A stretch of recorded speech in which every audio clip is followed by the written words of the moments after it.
सलग 1 वर्ष लैंगिक अत्याचार करणं, तेही कुणी की ज्या कोचिंगला ती आमची भगिनी मायमावली जात होती, त्याच कोचिंगच्या मालकांनी आणि पार्टनरनी आणि या कोचिंगच्या मालकावर आणि पार्टनरवर ज्याचा राजकीय वरदहस्त आहे, जे लोक बीड विधानसभा मतदारसंघाचे आमदार आहेत, हे ह्यांनी मिळून केल्यानं कारस्थान आहे. ज्या वेळेस हे पहिलं प्रकरण पुढे आलं त्यावेळेस अनेक पीडित कुटुंबातून आमचं नाव कुठेही पुढे येऊ देऊ नका, पण आम्ही सुद्धा यातले पीडित आहोत, अशा पद्धतीनं अक्षरशः हुंदके देऊन ही आम्हाला गोष्टी सांगत. आज 2च मुद्दे आहेत. जे घर संदीप क्षीरसागर आज राहतात त्या घराचा मालक कोण आहे हे आपण शोधून काढावं. शेवटी आपण पण स्वतः जर्नलिस्ट आहात, शोधपत्रिका थोडीशी व्हायला पाहिजे. आपण बीडला मधल्या काळात बऱ्याच येऊन गेलात, बरेच दिवस थांबलात. माझी विनंती आहे की आपण ते सुद्धा काढा. आपणही आव्हान केलं पाहिजे या माध्यमातून की जर असे प्रकार पुन्हा या महाराष्ट्रात घडू नये, तर कमीत कमी अशा पद्धतीनं आपली पत्रकारिता गेली पाहिजे की त्या अन्याय झालेल्या मुलीला सुद्धा वाटलं पाहिजे की मी पुढे येऊन हे सगळं सांगावं. आज यांना ती भीती आहे की आम्ही जर सांगितलं तर पूर्ण आमचं घर उद्ध्वस्त होईल. मी आज जबाबदारीपूर्वक सांगतो, ती जी मुलगी आहे जिच्यावर लैंगिक अत्याचार झाले, तिच्या आईवडिलांनी ठरवलं की आता आपलं सगळं संपलं आणि आपण आत्महत्या करावी. आणि हे मुलीने ज्यावेळेस ऐकलं त्यावेळेस ती मुलगी पोलीस स्टेशनला येऊन हे सगळं सांगितलं. आता 3 दिवसापूर्वी त्या मुलीने हे सांगितलं नसतं काय झालंय, तर हे तिघेही आपल्याला आता या जगात दिसले नसते. पोलीस सुद्धा एक बाजू म्हणते की आम्ही अतिशय व्यवस्थितपणानं तपास करू. पोलिसांनी सुद्धा पास्को सारख्या केसमध्ये 2 दिवसाची पीसीआर मागावी आणि कोर्टाने 2 दिवसाची पीसीआर द्यावी. माननीय कोर्टाला काही अधिकार आहे, पण पास्को सारख्या केसमध्ये 2 दिवसाची पीसीआर.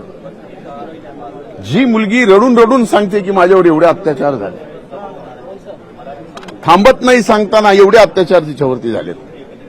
आणि आपण माध्यम म्हणून माझी विनंती आहे, आपल्या माध्यमातून मी आज आपल्यालाही विनंती करतोय की ज्या बीडच्या मुलींवर लैंगिक अत्याचार कोचिंग क्लासेसमध्ये झालेत त्यांना न्याय मिळेपर्यंत तो लढा आपला सुद्धा आहे असं समजून आता लढावं लागेल. राज्याचे गृहमंत्र्यांनी किंवा माननीय मुख्यमंत्र्यांची मी भेट घेतली. कालचा एकूण वृत्तांत त्यांना मी सांगितला. लिखित स्वरूपात माझं निवेदन दिले की यावर एसआयटी नेमावी आणि एक महिला आयपीएस ऑफिसरच्या अध्यक्षतेखाली ही एसआयटी नेमून या प्रकरणात आणखीही बरेच धागेदोरे आहेत.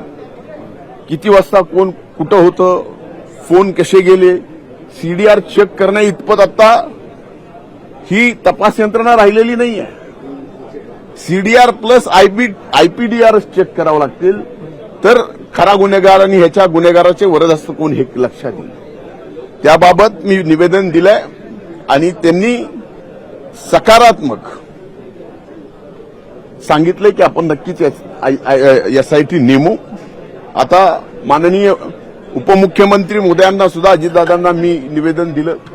त्यांनीही एसपी मोदयांशी फोनवर बोलले. त्यांनी एसपीला सांगितलं की याच्यात कुठेही कसलाही लूप हॉल ठेवायचा नाही.